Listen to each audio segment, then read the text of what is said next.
Dark Psychology for Success. Introduction. Welcome to the hidden side of success. You have been told your whole life that if you are nice and work hard, you will get everything you want. You have been told to be polite, to wait your turn, and to follow the rules. But look around you. Who are the people winning in this world? Is it always the nicest person in the room? Or is it the person who understands how the game is played? This book is not about being evil. It is not about hurting people. It is about waking up. It is about understanding the human mind so well that you can predict what people will do before they do it. It is about protecting yourself from those who want to use you. It is about taking back the control that you gave away. We are going to explore the tools of influence, persuasion, and power. These are tools that CEOs, politicians, and world leaders use every single day. Now, they belong to you. Before we dive into the deep end, I want to know where you are starting from. I have a question for you.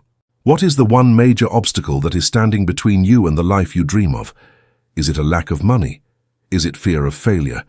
Or is it a specific person who is holding you back? Scroll down and leave a comment below with your answer.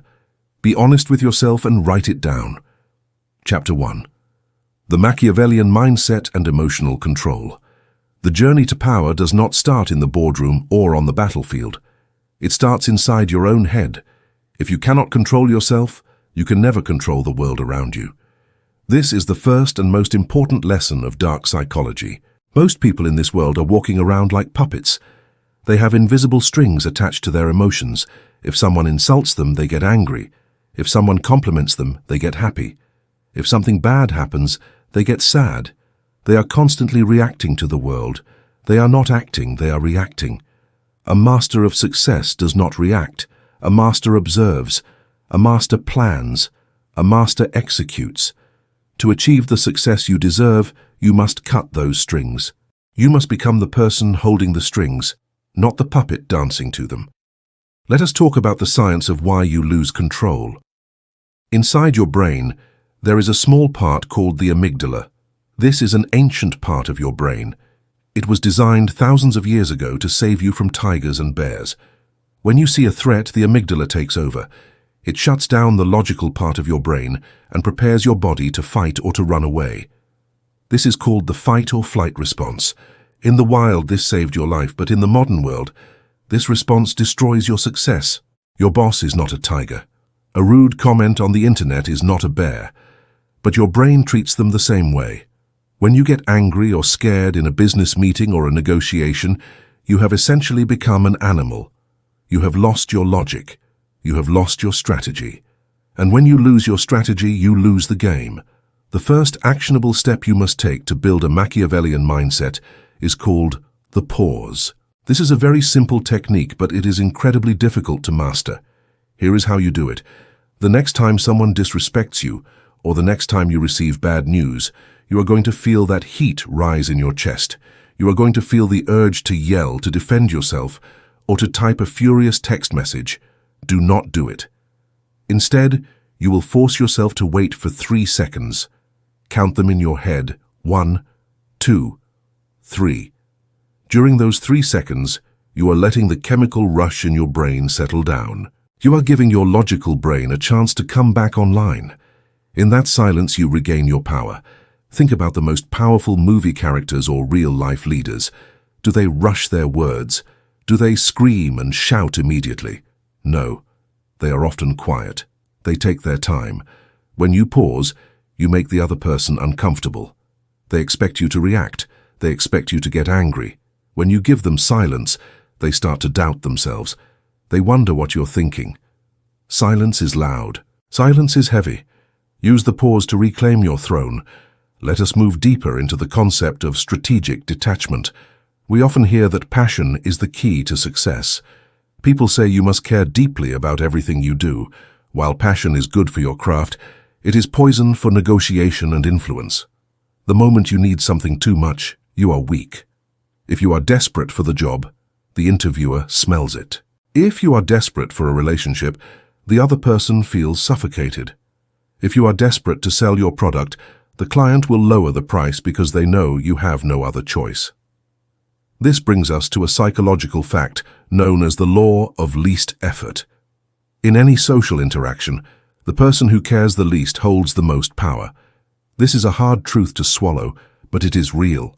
Think about a time you chased someone who was not interested in you. The more you chased, the faster they ran. Now think about a time when you truly did not care if a person stayed or left. Suddenly they were fighting for your attention. This is human nature. We want what we cannot have. We value things that are scarce. If your attention and your approval are easy to get, they are cheap. You must make them expensive. How do you apply this in real life? You must practice the art of walking away. In your mind, you must always be willing to walk away from a deal, a person, or an opportunity. This does not mean you give up. It means you detach your happiness from the outcome. You tell yourself that you will be fine no matter what happens. When you truly believe this, your body language changes. You relax. You lean back. Your voice becomes steady. You stop fidgeting. This signals high value. When you act like you do not need them, they will suddenly feel a burning desire to need you. Imagine you are buying a car. If you walk onto the lot and scream that you love a specific car and you must have it, the salesperson will charge you full price. They know they have you. But if you look at the car, shrug your shoulders and say it is okay, but you are also looking at other options, the dynamic changes. The salesperson now has to work for you. They have to lower the price. They have to offer you a deal. You have the power because you are willing to leave. You must apply this to your career and your life. Do not be the person begging for a chance. Be the person who evaluates the options. Another crucial part of the Machiavellian mindset is the ability to wear a mask. Society tells you to just be yourself. This is terrible advice if you want to be successful in a complex world. If you are angry, being yourself means screaming. If you are bored, being yourself means falling asleep in a meeting. This will get you fired. The truth is, we all wear masks. You wear a different mask with your grandmother than you do with your drinking buddies. You wear a different mask with your boss than you do with your child. This is not being fake. This is being adaptive. This is social intelligence. To achieve great success, you must treat your personality like a wardrobe. You have different outfits for different occasions. You must have a personality for leadership, where you are firm and decisive. You must have a personality for learning, where you are humble and quiet. You must have a personality for conflict, where you are cold and logical. The mistake most people make is that they are rigid. They are the same person in every situation. They are the hammer, so they treat everything like a nail. But sometimes you need to be the water, flowing around the obstacle. Sometimes you need to be the rock, unmoving and solid. Look at the most successful CEOs. Watch how they speak to investors. They are confident, talking about numbers and growth. Now watch how they speak to their employees. They talk about values and team spirit. Now watch how they speak to the press. They are careful and diplomatic. They are shifting their masks to get the best result from each audience. You must learn to read the room. Before you enter a room, ask yourself what version of you is needed here. Does this situation require empathy and listening, or does it require dominance and direction? If you use the wrong tool, you will break the machine. Let us discuss the concept of the grey rock. This is a defensive strategy within the realm of emotional control. Sometimes you will deal with toxic people. These could be narcissists, manipulators, or energy vampires. These people feed on your emotional reaction. They want you to get angry. They want you to cry. They want you to argue. It gives them a sense of significance. The more you fight them, the more you feed them. The best way to defeat these people is not to shout louder. It is to become a grey rock. Think about a grey rock on the side of the road. It is boring. It is uninteresting. You walk past it without giving it a second look. When a toxic person tries to provoke you, you must become that rock. Give them short, boring answers. If they insult you, just say, okay. If they try to start drama, just say, I understand. Do not offer information. Do not show emotion. Keep your face blank. When they realize that they cannot get a rise out of you, they will get bored. They will move on to someone else who is easier to manipulate. You win by not playing their game. Now we must talk about the internal dialogue. The most important conversation you have every day is the one you have with yourself. If you are constantly telling yourself that you are weak, that you are unlucky, or that you are not ready, you are programming your brain for failure. Your brain is a supercomputer. Your thoughts are the software. If you install a virus, the computer will crash. You must aggressively guard your thoughts.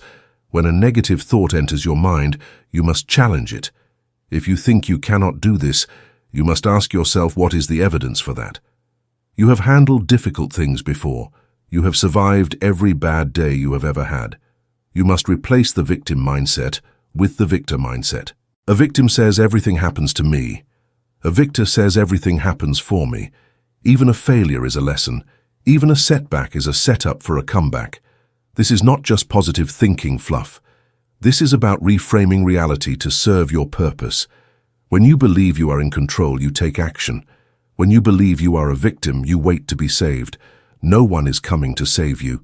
You must save yourself. You must be the hero of your own movie.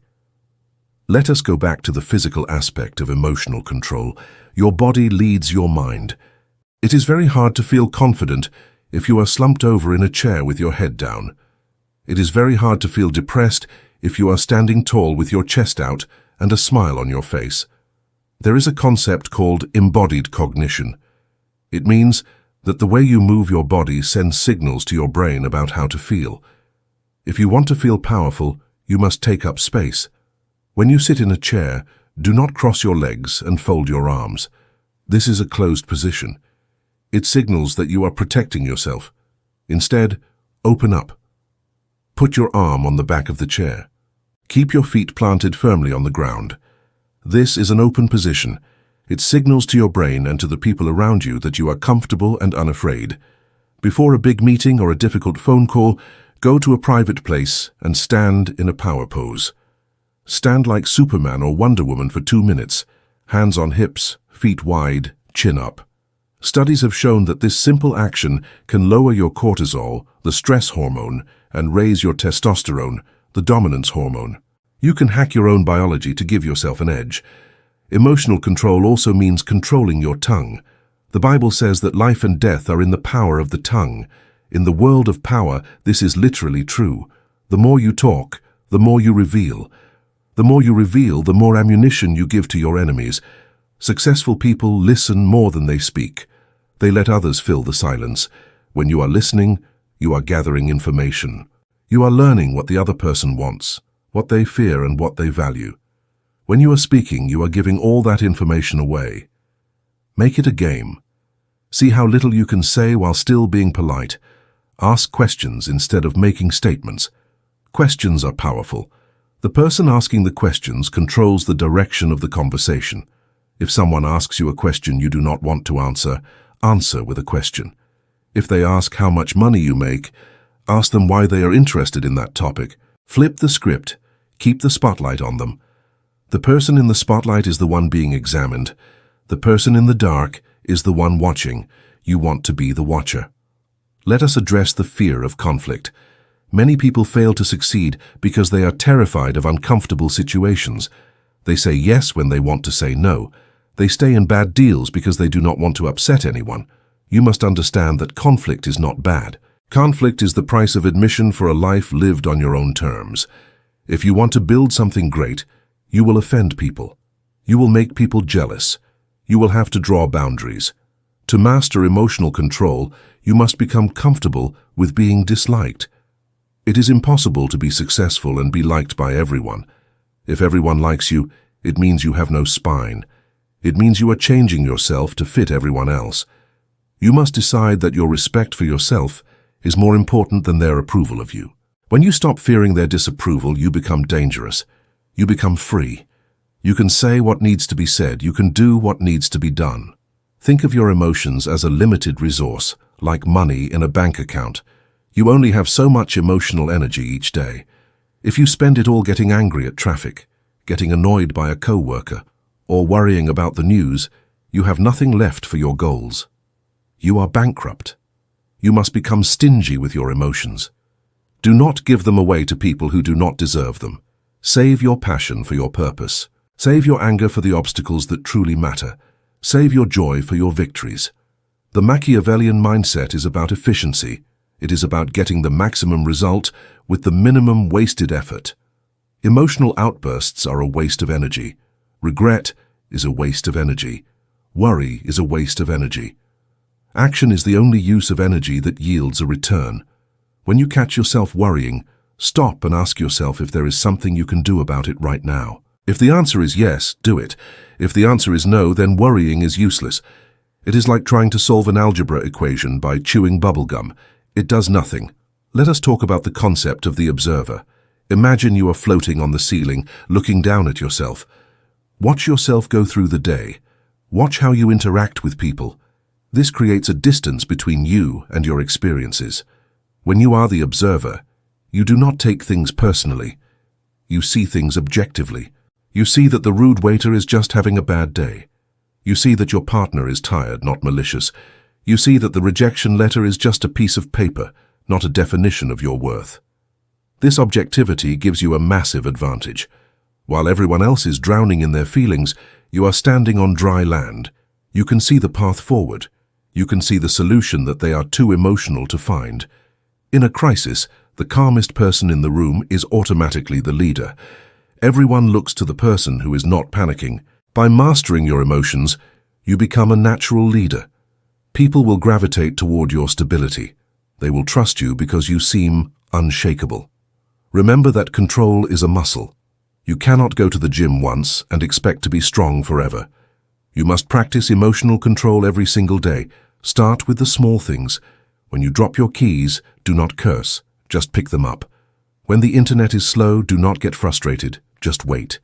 If you can control yourself in the small annoyances of daily life, you will be ready for the big challenges when they come. You are building a fortress of the mind. Every time you choose silence over shouting, you lay another brick. Every time you choose patience over panic, you reinforce the walls. In conclusion of this first chapter, understand that the Machiavellian mindset is not about being a robot. It is about being a general. A general loves his country, but he does not let his love blind him to the strategy of the war. He sends soldiers into battle, knowing some will not return. He makes hard choices. You must be the general of your own life. You have a mission.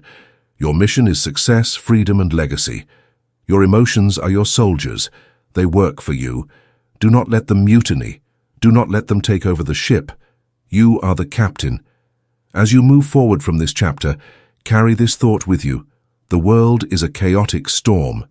You cannot stop the storm. You cannot stop the wind from blowing or the rain from falling. But you can adjust your sails. You can steer your ship. And most importantly, you can keep your hand steady on the wheel.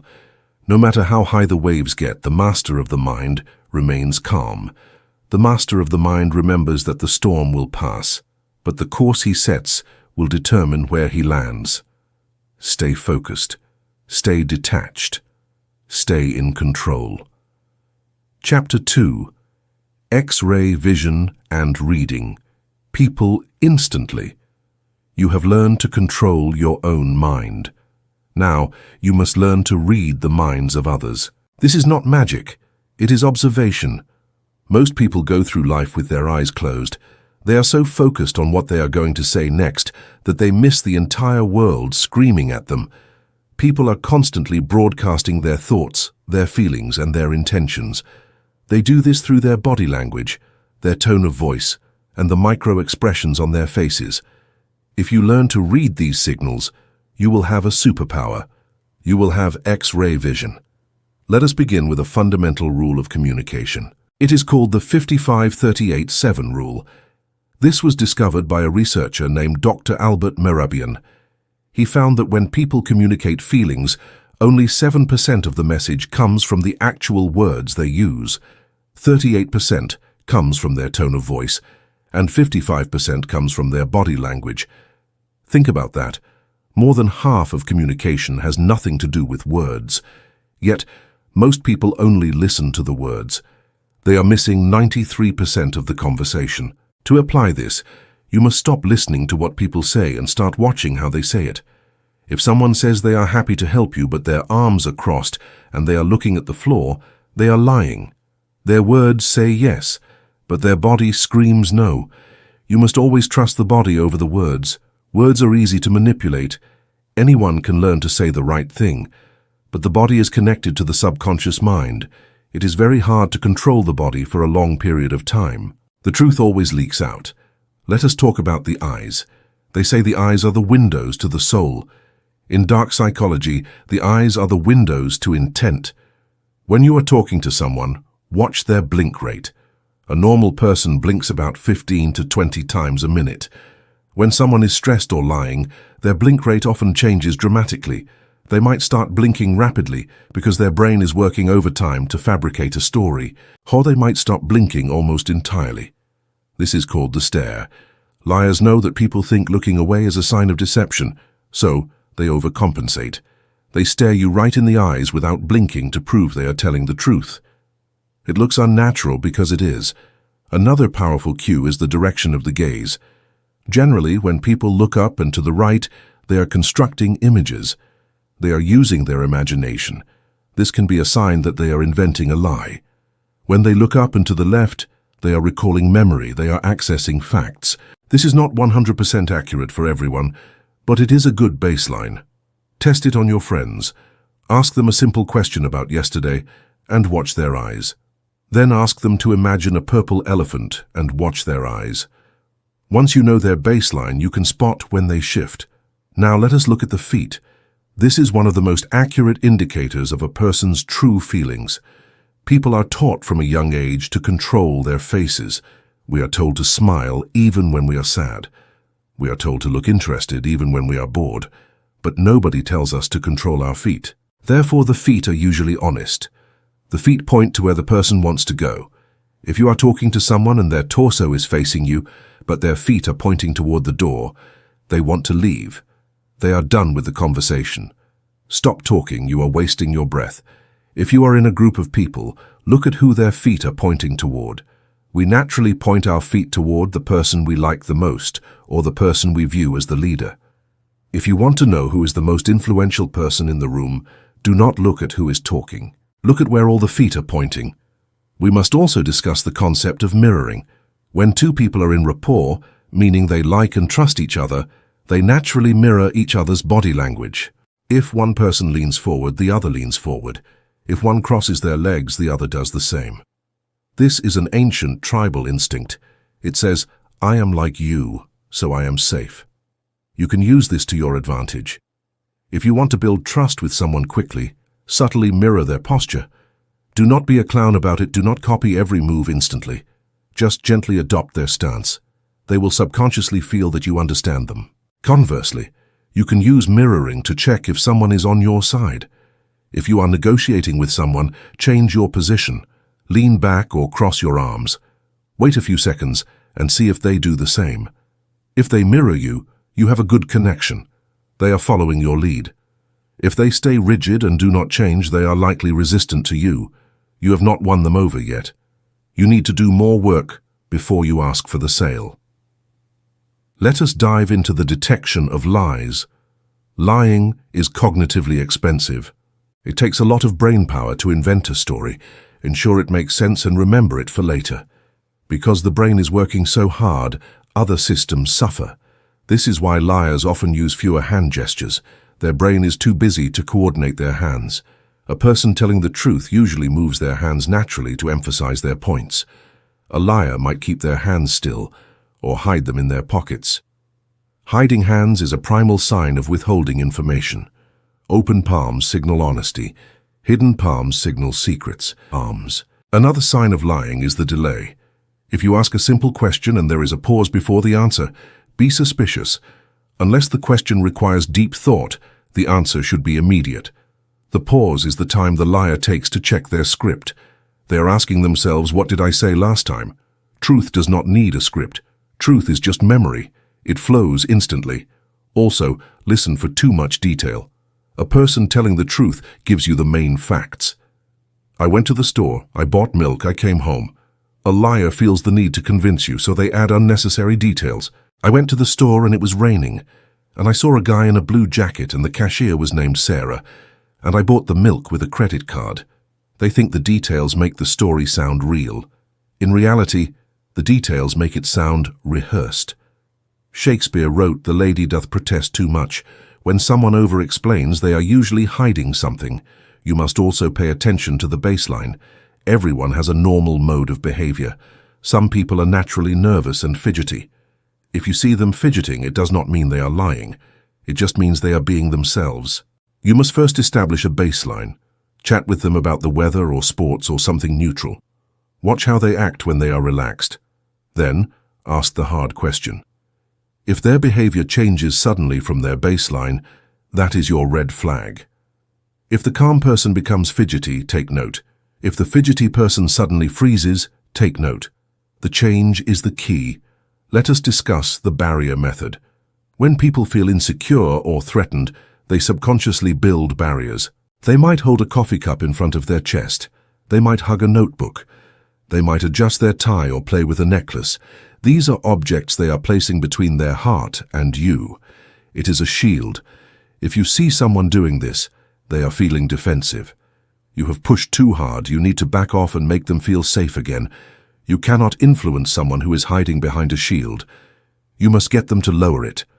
Hand them something to hold, or get them to move to a different chair. Break the physical pattern to break the mental block. Reading people is also about listening to the words they do not say. Listen to the structure of their sentences. If someone uses the word honestly or to tell you the truth before a statement, be careful. Why do they need to tell you they are being honest now? Were they lying before? Reliable people do not need to announce their honesty. It is assumed. Also, watch for the distancing language. A liar often removes themselves from the lie. Instead of saying, "I did not break the vase," they might say, "The vase did not break." They remove the I from the sentence to distance themselves from the act. In the world of business and power, you must also learn to spot the fake smile. A real smile involves the whole face. The corners of the mouth go up, and the skin around the eyes crinkles. This is called a Duchenne smile. It is genuine. A fake smile stops at the mouth. The eyes remain cold and flat. This is the smile of a predator or a politician who hates you. When you see the mouth smiling but the eyes staring, do not trust that person. They are putting on a show. They are hiding their true intent. Let us talk about micro-expressions. These are fleeting facial expressions that last for a fraction of a second. They happen before the conscious mind can control them. For a split second, you might see a flash of anger, disgust, or fear before the person puts their mask back on. This requires practice to see. You have to be looking closely. But if you catch a flash of disgust when you mention a certain topic, you know exactly how they feel, no matter what they say afterward. That split second revealed the truth. The 30 minutes of conversation that followed was the cover-up. To practice X-ray vision, you must become a people watcher. Go to a park or a coffee shop. Do not look at your phone. Look at the people. Watch a couple on a date. Are they mirroring each other? Are they leaning in? Watch two business people meeting. Who is the dominant one? Who is taking up more space? Who is nodding too much? Make it a game. Try to guess what they are talking about and what their relationship is just by their body language. The more you practice, the faster you will get. Soon, you will be doing it without thinking. You will walk into a room and instantly know the dynamics. You will know who is insecure, who is the leader, and who is lying. This skill gives you an unfair advantage. While others are reacting to lies, you are responding to the truth. While others are confused by mixed signals, you see the clear picture. Knowledge is power, and the ability to read people is the ultimate knowledge. It allows you to navigate the social world with a map, while everyone else is wandering in the dark. But remember, with great power comes the responsibility to use it wisely. Do not call people out on every lie. That is a rookie mistake. If you catch someone lying, keep it to yourself. Now you know the truth. You know they are untrustworthy. Use that information to protect yourself or to maneuver the situation. Calling them out only makes them defensive and teaches them to lie better next time. Let them think they fooled you. Let them get comfortable. A comfortable enemy makes mistakes. A comfortable liar gets sloppy. Keep your cards close to your chest. Your X-ray vision is your secret weapon. Do not reveal it. As we conclude this chapter on reading people, remember that humans are emotional creatures first and logical creatures second. Their bodies will always betray their emotions. If you can learn to speak the language of the body, you will understand more than any words can ever tell you. You will see the invisible. you will hear the unspoken. And in the land of the blind, the one-eyed man is king. You are now the one with the eyes. Open them. Watch, observe, and win. Chapter 3. The Art of Subtle Influence. Now that you have mastered your own mind and learned to read the signals of others, it is time to take the offensive.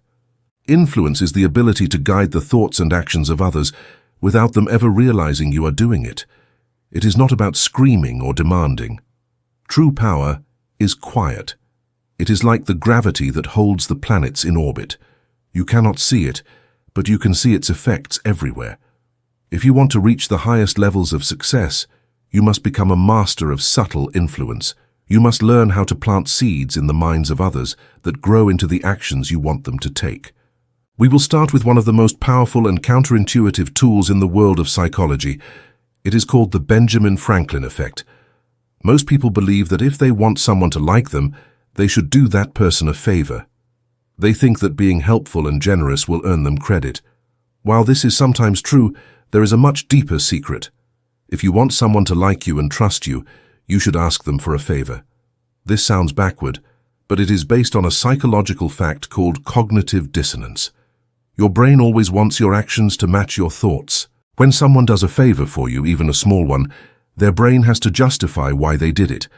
Their brain says to itself that I just helped this person, so I must like them. I would not help someone I do not like, so they must be a good person. By asking for a small favor, you are forcing their brain to create a positive image of you. How do you use this in your daily life? Start small. If you are in an office, ask a colleague for their opinion on a simple matter. If you are in a meeting, ask someone to pass you a pen. If you are trying to build a relationship with a mentor, do not ask them for a job right away. Ask them for one piece of advice on a specific topic. People love to feel smart and helpful.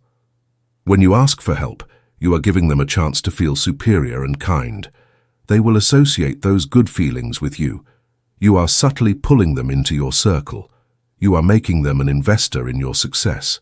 Once they have done one small thing for you, they are much more likely to do something big for you later. They have already decided you are worth their time. The second principle of influence is the law of reciprocity.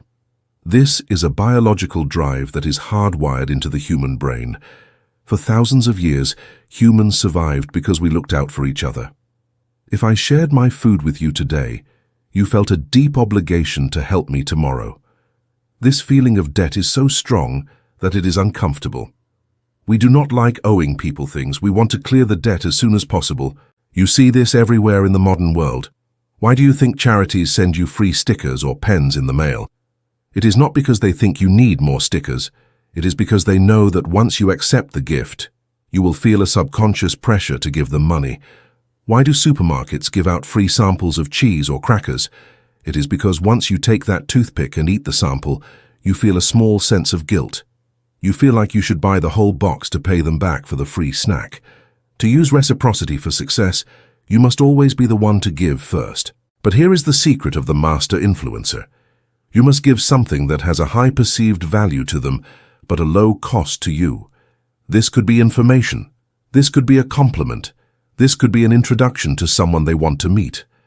When you give without being asked, you are creating a mountain of psychological debt. You are building a bank account of favors. When the time comes that you need something, you do not have to beg. You simply ask, and they will be eager to say yes because they want to get rid of that feeling of owing you. But be careful. Your gift must feel genuine. If it feels like a bribe, the person will get defensive. The key to subtle influence is that it must feel natural. Give because you are a person of high value who has plenty to share.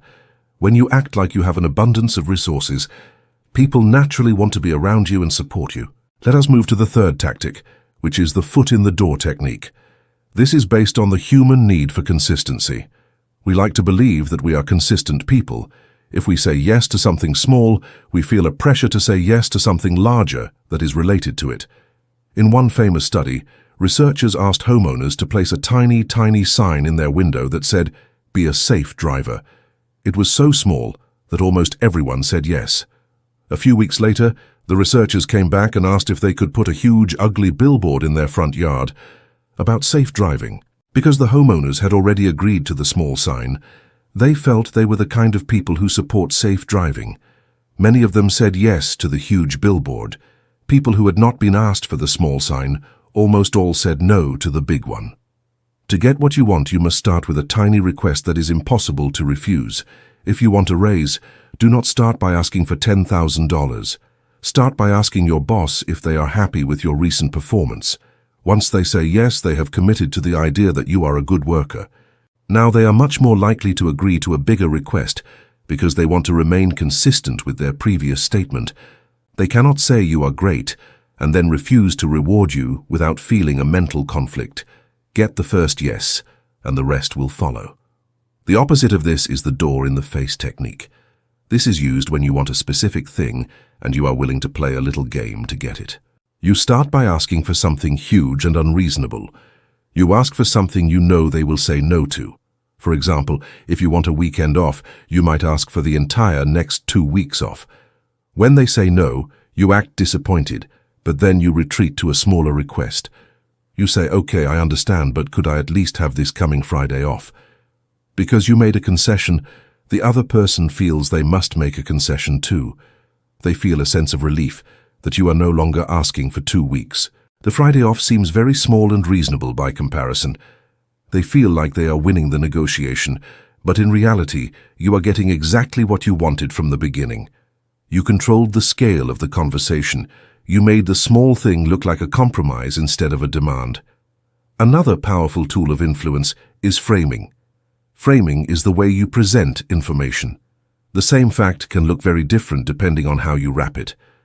Imagine you are going into surgery. One doctor tells you that this surgery has a 90% survival rate. Another doctor tells you that this surgery has a 10% death rate. It is the same statistic. But the first doctor makes you feel safe, while the second doctor makes you feel terrified. In your life, you must always frame your requests in terms of what the other person will gain. Do not talk about what you need. Nobody cares what you need. They care about what they need. If you want a job, do not talk about how much you need the salary to pay your rent. Talk about how your skills will save the company time and make them more money. Frame your presence as a solution to their problem. When you become the answer to their prayers, they will pay you whatever you want. Success is also about the power of because. There was a study done at a library where people were waiting in a long line to use the copy machine. A researcher tried to cut in line. When she said, "Excuse me, I have 5 pages. May I use the machine?" only 60% of people let her through. But when she said, "Excuse me, may I use the machine because I am in a rush?" 94% of people said yes. The amazing part is that even when she used a stupid reason, it still worked. She said, "May I use the machine because I have to make copies?" Of course she had to make copies, that is why she was at the machine, but 93% of people still said yes. The human brain is triggered by the word because. We are conditioned to listen to reasons. Even a weak reason is better than no reason at all. Whenever you make a request, always add a because. It justifies your position and makes people much more likely to comply without thinking too deeply about it. Let us discuss social proof. We are tribal animals. We look to the group to decide how to act. If you see a crowd of people looking up at the sky, you will look up too. If you see a restaurant that is empty and one that is full, you will choose the full one because you assume the food is better. This is social proof. It is a mental shortcut we use to make decisions. You can manufacture social proof to build your success. If you are a freelancer, show testimonials from happy clients. If you are trying to get a date, mention that you have a busy social life and lots of friends. If you are in a meeting, mention how other successful companies are doing what you are suggesting. People are afraid of being the first one to try something. They want to know that others have gone before them and survived. When you show them that you are already accepted and valued by others, your own value skyrockets. Now we must talk about scarcity and urgency. We value things that are running out. This is why websites tell you there are only 2 rooms left at this price or that the sale ends in 4 hours. It creates a fear of missing out. This fear is a powerful motivator. When things are abundant, we take our time and often do nothing. When things are scarce, we act fast. You should apply this to yourself. Never be too available. If someone asks for a meeting, do not say I am free all week. Say, let me check my calendar. I might have a small window on Thursday. When you act like your time is limited, people will value it more. They will respect your boundaries. They will feel lucky to have a piece of your attention. Being a person of high value means being a person who is not easily accessed. You also need to understand the concept of anchoring. When we negotiate, the first number mentioned becomes the anchor. Every other number is compared to that first one. If you are selling a car and you say the price is $20,000, that is the anchor. If the buyer gets you down to $18,000, they feel like they got a great deal. But if you had started at $15,000, they would have tried to get you down to $13,000. Always set the anchor high. Even if it seems unreasonable, it shifts the entire conversation in your direction. It changes the perception of what is possible. Influence is also about the physical environment. Have you ever noticed that fast food restaurants have bright lights and uncomfortable plastic chairs? This is on purpose. They want you to eat quickly and leave so they can serve the next customer. They are influencing your behavior with the environment. High-end restaurants have soft lighting, comfortable booths, and slow music. They want you to stay, buy more wine, and spend more money. You can use this in your personal interactions. If you want someone to feel relaxed and open, take them to a place with soft chairs and warm drinks. If you want to hold a position of power, make sure you are sitting in a higher chair or standing while they sit. If you are hosting a meeting, control the temperature and the lighting. Every small detail of the physical world sends a message to the subconscious mind. You are the architect of the experience. Remember that true influence is about making the other person feel like the idea was theirs. Do not tell people what to do. Ask them questions that lead them to the conclusion you want. Instead of saying we should hire this person, ask what do you think would happen if we brought someone with this specific skill set onto the team. When they give you the answer, they are now committed to it. They will fight for the idea because it belongs to them. This is the highest level of dark psychology. It is the art of leading from behind. You must also learn to use the power of the name. A person's name is the most important sound in any language to them. When you use someone's name in a conversation, you grab their attention instantly. It makes them feel seen and important. It builds an immediate bridge of rapport. Use it often, but do not overdo it. Sprinkle it into the conversation like a fine spice. It makes everything you say taste better to them. As you practice these tools, you will notice something incredible. The world will start to bend to your will. Doors that were closed will begin to open. People who used to ignore you will start to seek your advice. You will feel a sense of power that you have never felt before. This is the reward of the influencer, but you must keep your eyes on the goal. Do not get distracted by the thrill of the game. Use your influence to build the life you want. Use it to create value, to lead others to better outcomes, and to secure your own future. Success is not a destination. It is a way of moving through the world. By mastering subtle influence, you are choosing to move with purpose. You are choosing to be the one who shapes reality, rather than the one who is shaped by it. You are stepping into your true potential. Keep your mind sharp. Keep your heart cold when it needs to be, and warm when it serves you. You are the master of the art. You are the creator of your own destiny. Now take a moment to realize how far you have come. You started by mastering yourself. You moved on to reading others. Now you are learning to guide them. You are building a complete system for success. Each chapter is a new weapon in your arsenal. In the next chapter, we will talk about how to protect this power and how to defend yourself from those who would try to use these same tools against you. You must be both the sword and the shield. Stay strong, stay focused. The journey is long, but the view from the top is worth every step. You have the tools. You have the knowledge. Now, you must have the courage to use them. Do not be afraid of your own power. Embrace it. The world is waiting for someone like you to take the lead. Be that person. Be the leader you were born to be. The art of influence is now in your hands. Use it wisely, use it often, and never look back. Your success is inevitable as long as you keep moving forward. One more thing to remember about influence is the power of silence in a conversation. We have discussed silence as a tool for emotional control, but it is also a powerful tool for persuasion. When you ask a question or make an offer, stay silent. Most people are terrified of silence. They feel an overwhelming urge to fill the gap with words. They will often keep talking until they have given you more information than they intended, or until they have talked themselves into agreeing with you. When you make your point, let it sit in the air. Let the other person feel the weight of it. Silence shows that you are confident in what you said. It shows that you do not need to repeat yourself or explain yourself. It forces the other person to process your words. It is a high-pressure tactic that feels very low pressure. It is the ultimate expression of subtle power. Combine all these tools. Use the Benjamin Franklin effect to build rapport. Use reciprocity to create debt. Use the foot in the door to build consistency. Use framing to control the narrative. Use social proof to build trust. And use silence to seal the deal. This is how you win. This is how you become a person of influence. This is how you achieve success that lasts. Believe in yourself. You have the hidden toolkit. You are no longer playing the game in the dark.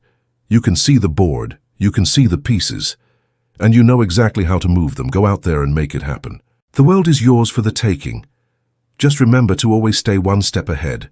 Always be observing, always be learning, and most importantly, always be influencing. Your path to the top is clear. Now go and walk it with confidence. Every day is an opportunity to practice these skills. Do not wait for a big business deal to try them out. Practice on the waiter at a restaurant. Practice on your friends and family. Practice on the person standing next to you in line. The more you do it, the more natural it will become. It will stop being something you do and start being who you are. You will become a natural leader, a natural persuader, and a natural success. You are a warrior of the mind. You are a master of the human condition. You understand the hidden rules of society. And because you understand them, you are no longer bound by them. You are free to create your own rules. You are free to build your own kingdom. Success is not just about money. It is about freedom. It is about having the power to choose how you live your life. And influence is the key to that freedom. Take a deep breath and feel the power flowing through you. You are ready. You are prepared. You are unstoppable. The world of dark psychology is not a dark place. It is a place of light and understanding. It is a place where you can see things for what they truly are. It is a place where you can achieve anything you set your mind to. Welcome to the top. Welcome to your new life.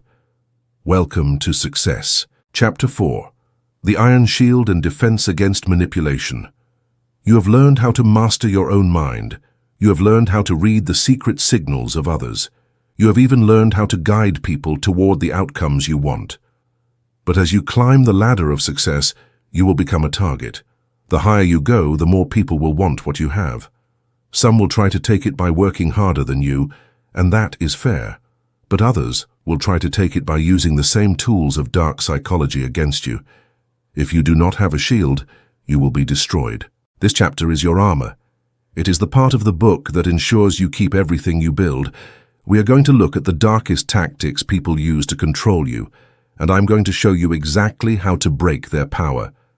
The first and most dangerous weapon you must defend against is called gaslighting. This is a form of psychological abuse, where someone makes you question your own reality, your own memory, and your own sanity. The name comes from an old movie where a husband slowly dims the gaslights in the house, but tells his wife she is imagining it. Eventually, she stops trusting her own eyes. In the real world, gaslighting is much more subtle. A boss might say they never promised you a bonus, even though they did. A partner might say you are being too sensitive when you call them out on a lie.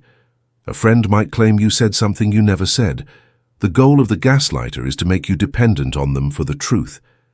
If you do not trust your own mind, you have to trust theirs. This gives them total control. To defend against this, you must follow the first rule of the Iron Shield.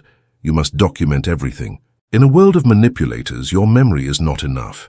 You need evidence. If you have an important meeting, send a follow-up email summarizing what was agreed upon. If someone is being toxic, keep a private digital journal with dates, times, and exactly what was said. When the gaslighter tries to change the story, you do not argue with them. You simply look at your notes. You do not even have to show them the notes.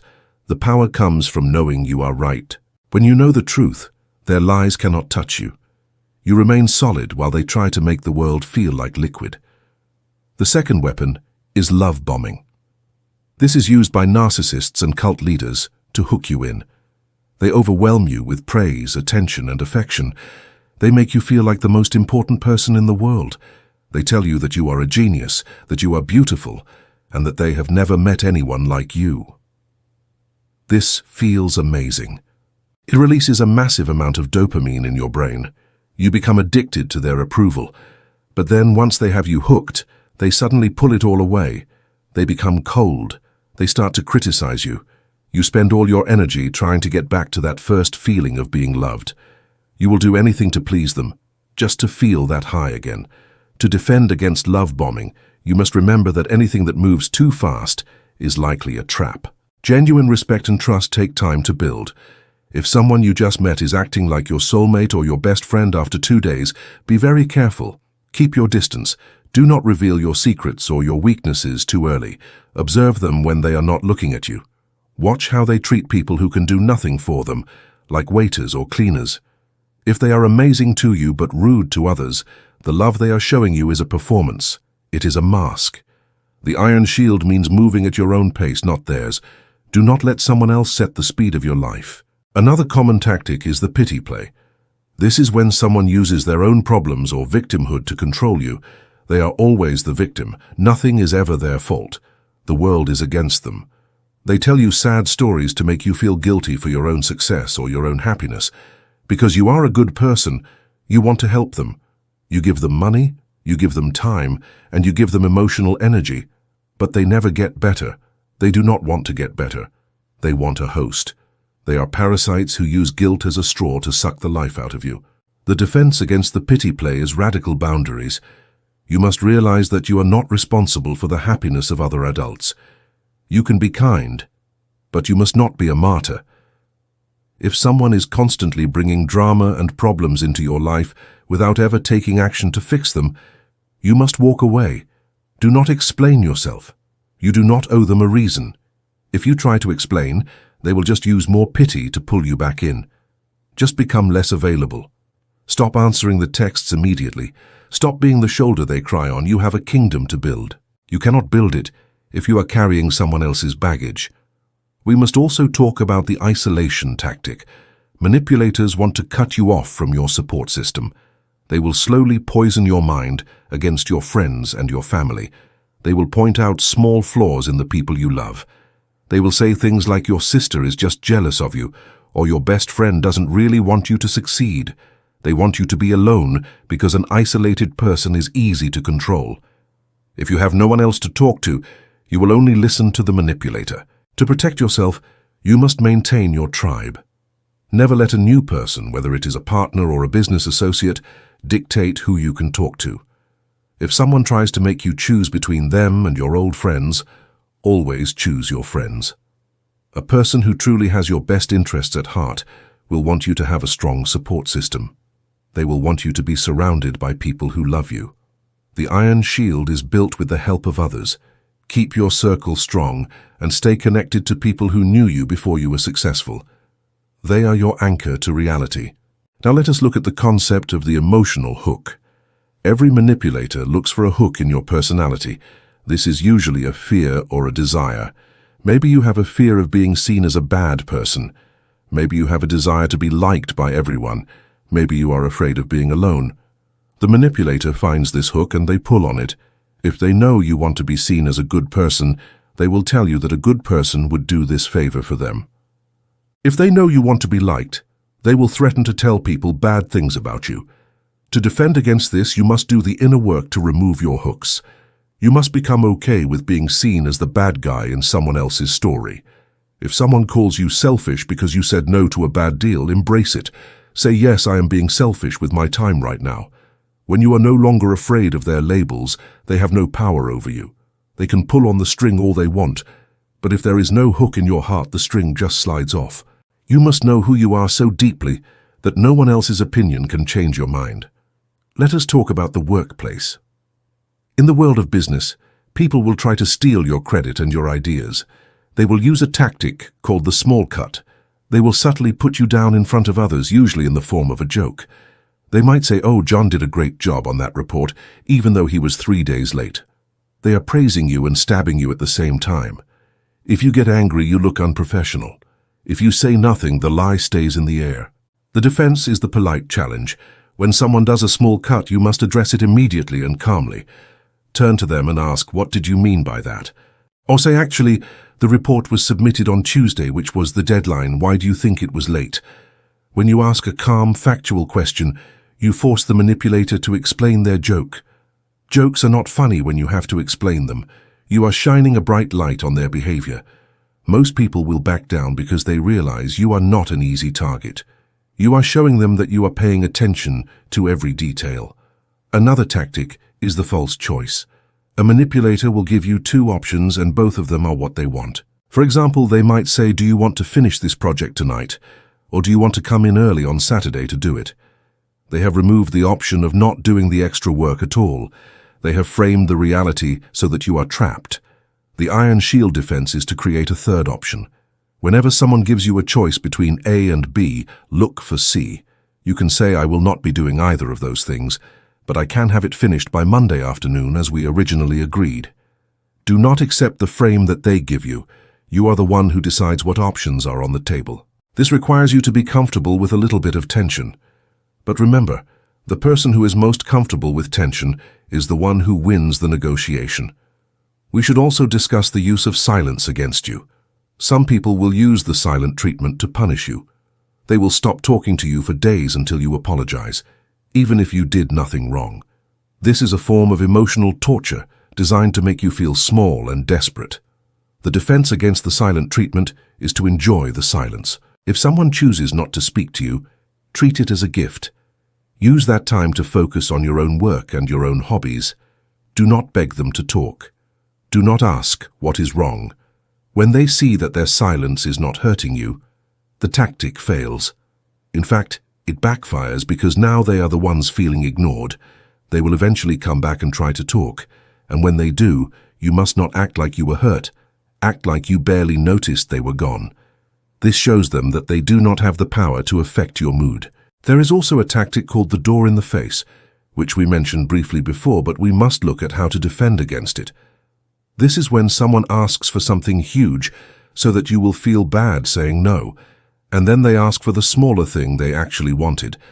The defense is to realize that you do not owe anyone a yes just because you said no to something else. Each request should be judged on its own merits. If the small request is still a bad deal for you, say no again. Do not fall into the trap of trying to be reasonable with an unreasonable person. Success requires you to be a gatekeeper. You must guard your time, your money, and your reputation. Think of your life as a high-end club. Not everyone gets past the velvet rope. You must have a strict set of criteria for who you allow into your inner circle. If someone shows signs of manipulation early on, do not try to fix them. Do not hope they will change. Just show them the exit. There are billions of people in the world. You do not need to spend your life defending yourself against one or two toxic individuals. One of the most powerful motivational lines I can give you is this: you are the CEO of your own life. You can hire, fire, and promote whoever you want. If someone is not adding value to your life, they are an expense. If someone is trying to manipulate you, they are a liability. A successful CEO does not keep liabilities on the payroll out of pity. They cut them loose so the company can grow. The iron shield is also about physical boundaries. Your body language must tell the world that you are not a victim. Walk with purpose, keep your head up. When you are talking to someone, maintain eye contact. If they try to move into your personal space to intimidate you, do not step back. Hold your ground. If you step back, you are subconsciously telling your brain that they are the predator and you are the prey. If you stay still, you are telling your brain that you are equal or superior. You must also be careful with how much you share on social media. Manipulators love social media because it gives them a map of your life. They can see what you love, what you hate, who your friends are, and where you go. They use this information to build a fake personality that will appeal to you. If you are going through a hard time and you post about it, you are putting out a signal for predators to come and find you. The iron shield means being private. Let people see your success, but do not let them see your blueprints. Keep your plans and your vulnerabilities secret. Let us discuss the concept of projection. This is when a manipulator takes their own bad qualities and accuses you of having them. If they are cheating, they will accuse you of being unfaithful. If they are lying, they will call you a liar. This is a very effective way to keep you on the defensive. You spend all your time trying to prove you are honest, while they continue to lie in the dark. The defense against projection is to stop defending yourself. If someone makes a crazy accusation against you, do not spend 3 hours explaining why it is not true. Just say, "I am sorry you feel that way," or "that is an interesting opinion." When you do not defend yourself, the accusation has nowhere to land. It just falls to the floor. It belongs to them, not you. Do not pick up their trash. If you know who you are, you do not need to prove it to a liar. Another tactic is the rapid-fire technique. This is when someone asks you dozens of questions or gives you a huge amount of information very quickly. They want to overwhelm your brain so you cannot think clearly. They want you to make a snap decision. Usually this happens when they are trying to get you to sign a contract or agree to something that is not in your favor. The defense is to slow down. The more someone tries to rush you, the slower you should go. Say, "I need to think about this. I will get back to you in 24 hours. If they say the deal will be gone by then, let it go. A good deal will still be a good deal tomorrow. A bad deal is usually the one that has to be signed right now. Speed is the friend of the manipulator. Patience is the friend of the successful. Building the iron shield also means being aware of your own biases. We all have mental shortcuts that can be used against us. One is the authority bias. We tend to believe people who look like experts or who have titles. If someone wears a suit and speaks with confidence, we assume they know what they are talking about. Manipulators use this by dressing the part and using big words. Always look past the title. Ask for data. Ask for proof. Do not follow someone just because they have a fancy office or a lot of followers. Another bias is the scarcity bias. We already talked about how to use this for influence, but you must know how to defend against it. When you feel that rush of fear that you are going to miss out on an opportunity, stop. Take a deep breath. Ask yourself if you would still want this thing if there were 1,000 of them available. If the answer is no, then you only want it because it is scarce. You are being manipulated by your own instincts. Success is a lonely road sometimes, and manipulators will use that loneliness against you. They will try to become your everything. They will try to be your lover, your business partner, and your best friend all at once.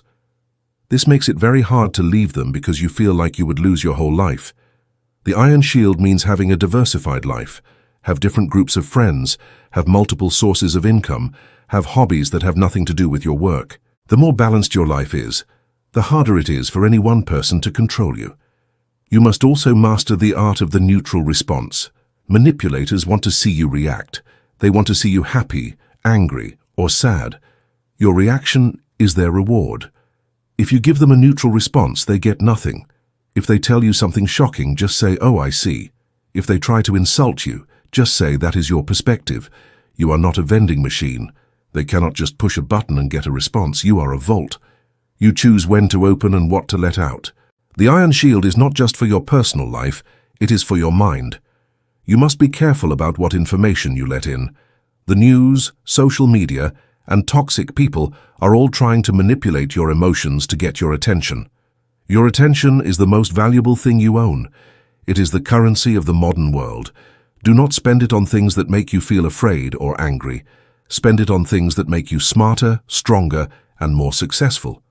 Every morning, remind yourself that you are the architect of your own reality. You decide what is true. You decide who has access to you. You decide what your goals are.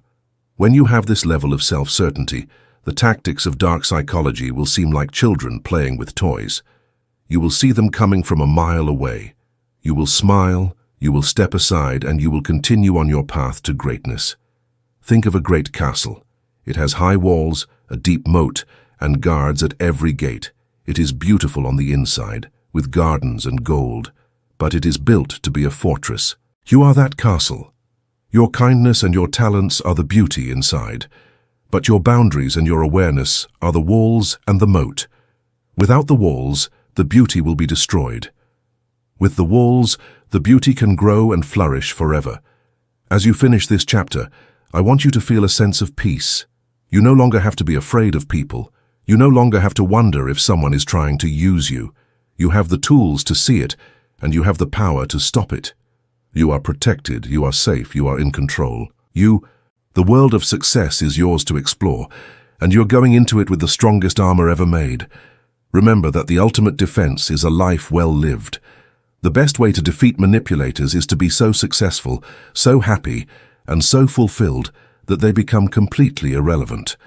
When you are flying high, the people crawling on the ground trying to trip you up cannot even reach your shadow. Keep your eyes on the sun. Keep moving forward. Your shield is strong, your mind is clear, and your future is bright. You have everything you need to reach the top and stay there. This shield is not just a passive thing. It is an active practice. You must review your boundaries every week. Ask yourself who has been draining your energy. Ask yourself if you have been saying yes when you wanted to say no. Adjust your walls as needed. Sometimes you will need to be more open, and sometimes you will need to close the gates completely. You are the one who holds the keys. Success is a game of endurance. The people who win are the ones who can stay in the game the longest.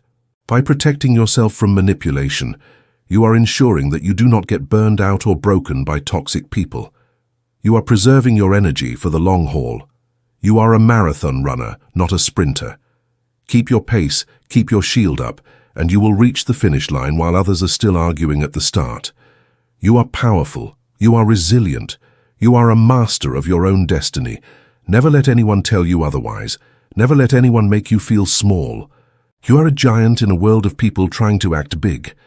Your strength comes from your knowledge and your discipline. Wear your iron shield with pride. It is the mark of a true winner. It is the mark of a person who understands the dark side of psychology, but chooses to walk in the light of success. Go forth and build your empire. Know that you are ready for whatever the world throws at you.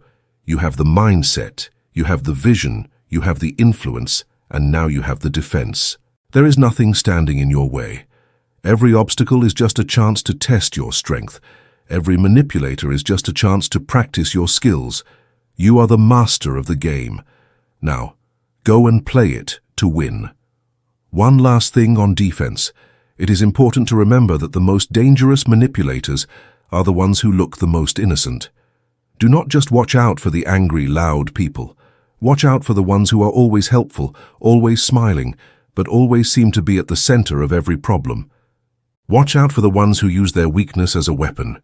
True strength is quiet and does not need to prove itself. True success is steady and does not need to pull others down. As you move into the next phase of your journey, keep your shield polished, keep your eyes open, and never forget that the most powerful word in your vocabulary is the word no. It is a complete sentence. It needs no explanation. It is the foundation of your freedom. Use it whenever you need to. Your time is yours, your life is yours, your success is yours.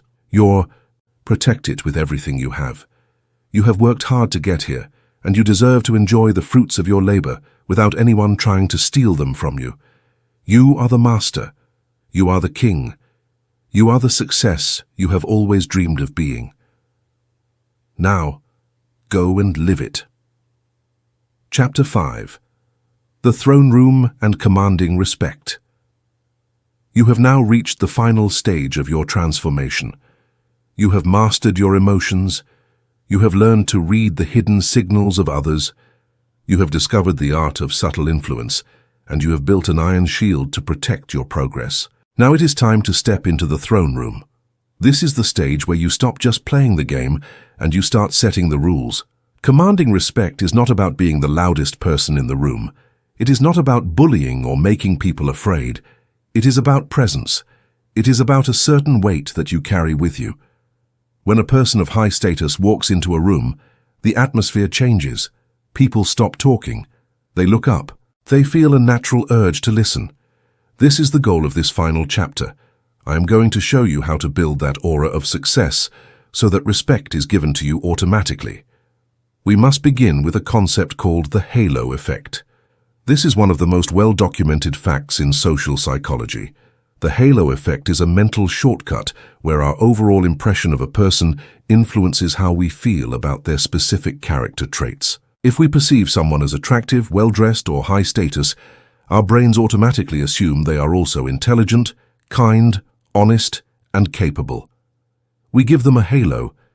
Studies have shown that attractive people receive shorter prison sentences, higher salaries, and better service in restaurants. This may not be fair, but it is how the human brain works.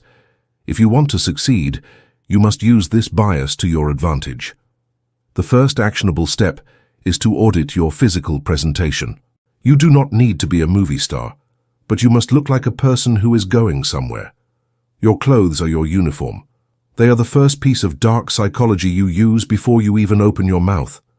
If you dress like a person who does not care about themselves, why should anyone else care about you? If you show up in wrinkled, messy clothes, you are broadcasting to the world that you are disorganized and low value. Here is what you must do. Dress one level above the occasion. If everyone is wearing t-shirts, you wear a collared shirt. If everyone is wearing a suit without a tie, you wear the tie. This subtle difference marks you as a leader. It shows that you have higher standards for yourself than the average person. Grooming is equally important. Your hair, your skin, and your scent all play a role in the halo effect. A person who is well-groomed signals that they have the discipline to take care of the details. If you can manage your own appearance, people will trust you to manage their money, their business, or their team. Next, we must talk about your posture. Your body is always talking, even when you are silent. High-status individuals take up space. Think about a king on a throne. He does not sit with his knees together and his head down. He leans back. He spreads his arms. He occupies the room. This is a biological signal of dominance. When you take up space, you are telling the world that you are not afraid of being seen. You are telling your own brain that you are safe and powerful. When you stand, keep your feet shoulder-width apart. Keep your shoulders back and your chin up. Do not look at the ground when you walk. Look straight ahead or slightly above the eye level of others.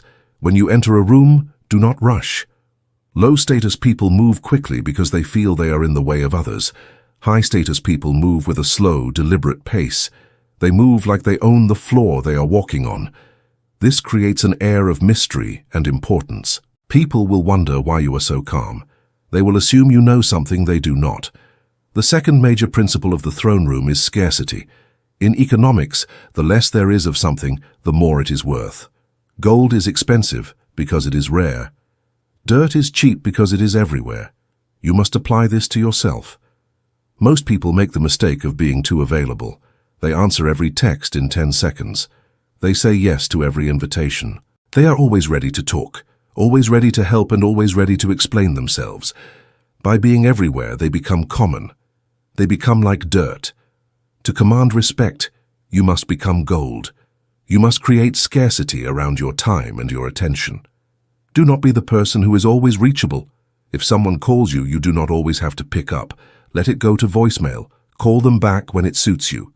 This signals that your life is full of important things and you are the one in control of your schedule. When you do speak to people, keep your answers concise. Do not over-explain. When you explain yourself too much, you are subconsciously seeking approval. You are acting like a servant explaining his actions to a master. A master simply states what is happening. Learn the power of the word no. Many people are terrified of this word because they want to be liked. But people do not respect those they can easily manipulate. They respect people who have boundaries. When you say no to a request that does not serve your goals, you are telling the world that your mission is more important than their convenience. This creates a sense of gravity. People will start to value your yes much more because they know it is not given away for free. They will work harder to please you because your approval has become a scarce resource. Let us discuss the power of the pause once more, but this time in the context of status. When someone asks you a question, do not jump to answer it. Take a breath. Look them in the eyes for a second, then speak. This small delay shows that you are not reactive. It shows that you are thinking. It gives your words more weight. It also gives you a chance to observe the other person's reaction to the silence. Most people will get nervous during that 1-second pause. They might start babbling or adding more information to their question. They are showing you their hand while you are keeping yours hidden. The throne room is also about how you handle praise and criticism. Low-status people are easily swayed by the opinions of others. If they are praised, they get overexcited and humble brag. If they are criticized, they get defensive and angry. A person of high respect is like a mountain. The wind blows, the rain falls, but the mountain does not move. When someone praises you, simply say thank you. Do not go on a long speech about how you do not deserve it. When someone criticizes you, listen calmly. If the criticism is useful, take it. If it is not, let it slide off you. Do not argue. Do not try to prove them wrong. Your success will be the proof. Your calm indifference to their opinion is the ultimate show of power. Another crucial tactic for commanding respect is the use of eye contact. There is a specific way to use your eyes that signals dominance without being aggressive. It is called the predatory stare, but we will call it the steady gaze. Most people look away when eye contact becomes intense. They look down or to the side. The person who looks away first is signaling submission.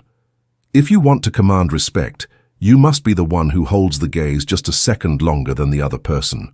This does not mean you should stare creepily. It means you should be comfortable with the tension of eye contact. When you are talking to someone, look at them. When they are talking to you, look at them.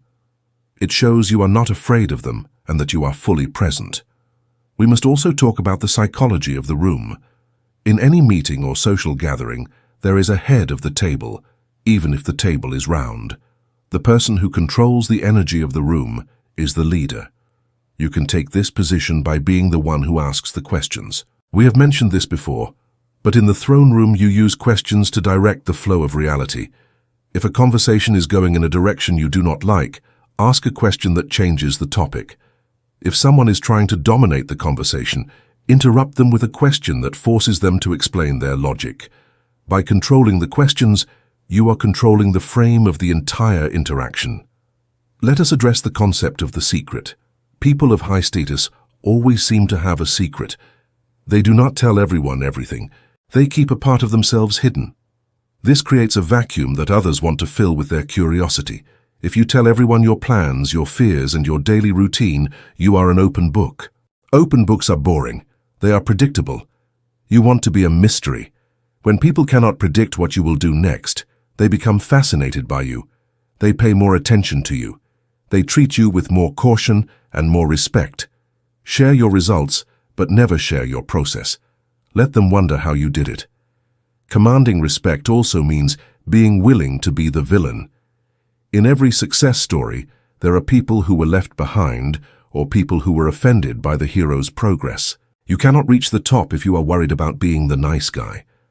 Nice guys finish last because they prioritize everyone else's comfort over their own mission. You must be a good person, but you must not be a nice person. A good person has a code and follows it. A nice person is just someone who is afraid of conflict. Be a person of character, but be willing to make the hard choices that make people uncomfortable. If a business deal requires you to be firm, be firm. If a relationship is holding you back, cut it off. The people who truly matter will respect your strength. The people who do not matter were never going to help you anyway. We must speak about the voice.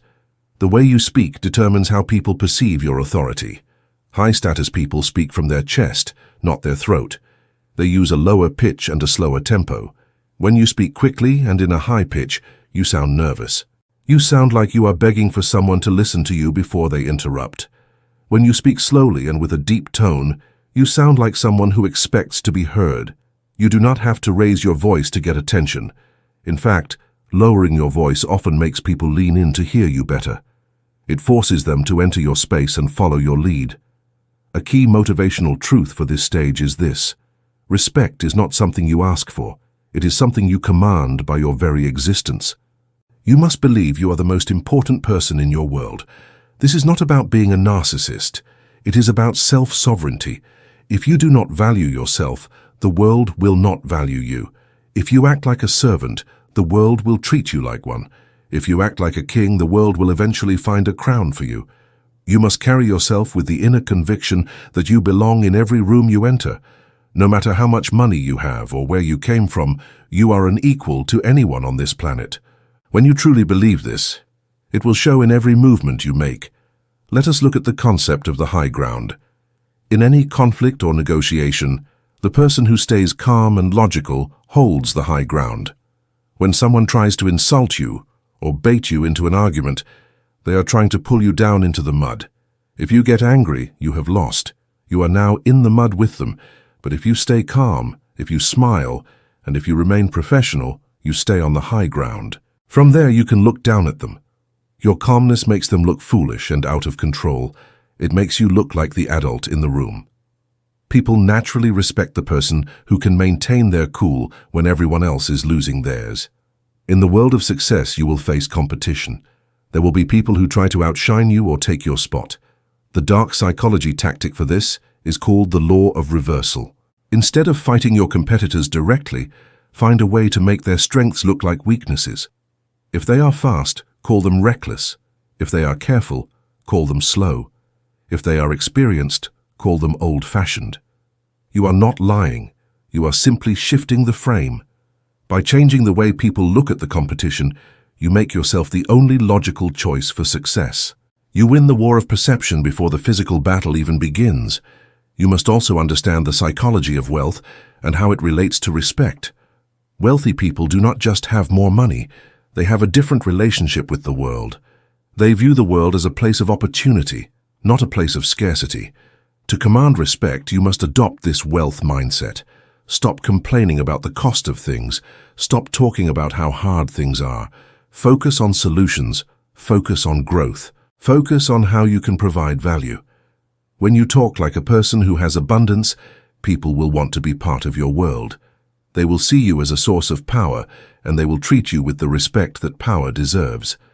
As we move toward the end of this journey, think about your legacy. Success is not just about what you get today. It is about the mark you leave on the world. A person who commands true respect is building something that will last longer than they will. Whether it is a business, a family, or an idea, your legacy is the ultimate proof of your success. When you act with the long term in mind, you stop making small, desperate decisions. You start making big, strategic moves. This long-term thinking is a hallmark of high-status individuals. While everyone else is playing for the next hour, you are playing for the next decade. The throne room is a place of responsibility. You are now a leader, whether you have a title or not. People will look to you for direction. They will mirror your behavior. They will seek your approval. You must use this influence to build the world you want to live in. Be the leader who is firm but fair. Be the master who is disciplined but vision-driven. Use your knowledge of dark psychology to clear the path of obstacles, but use your character to build the destination. You have the tools to win any game. Now, make sure the game you are playing is worth winning. The path to the throne was not easy. You had to face your own fears, you had to deal with toxic people, and you had to learn the harsh truths of human nature. But you are here now. You are standing in the light of your own potential. The shadows of the past can no longer touch you. You are the master of your mind, the reader of souls, the weaver of influence, the guardian of your shield, and the ruler of your throne. You are a complete person. You are a success. Take a look back at where you started. Think about the person you were before you began this audio. That person was reacting to the world. That person was confused by the actions of others. That person felt small in the face of big challenges. That person is gone. You have replaced them with a version of yourself that is stronger, wiser, and more powerful. You have the hidden toolkit for success, and you know how to use every single tool inside it. The world is a vast ocean of human interaction. Most people are just drifting, being pushed by the waves of emotion and manipulation. But you have a sail, you have a rudder, and you have a map. You can go wherever you want. You can achieve whatever you desire. The only limits that exist are the ones you place on yourself. And since you are now the master of your own mind, those limits are gone. Believe in your greatness. Walk with the confidence of a king or a queen. Treat every day as a campaign for your success. Be relentless, be strategic, and be unstoppable. The world is waiting for your command. The throne is yours. Sit on it with pride and lead your life to the heights you have always dreamed of. You have everything you need. You are ready. Thank you for spending this time with AudioWaves. It has been an honor to guide you through the hidden world of dark psychology and success. If these words have opened your eyes and given you the power you were looking for, then our mission is complete. But the journey of learning never truly ends. There is always more to discover, more to master and more to achieve. To stay on the cutting edge of psychological power and to keep your mind sharp for the challenges ahead, make sure to follow and join our community. Your support allows us to keep bringing you the deep knowledge that the rest of the world tries to hide. Subscribe to AudioWaves now and never miss a step on your path to the top. I will see you in the next chapter of your success story.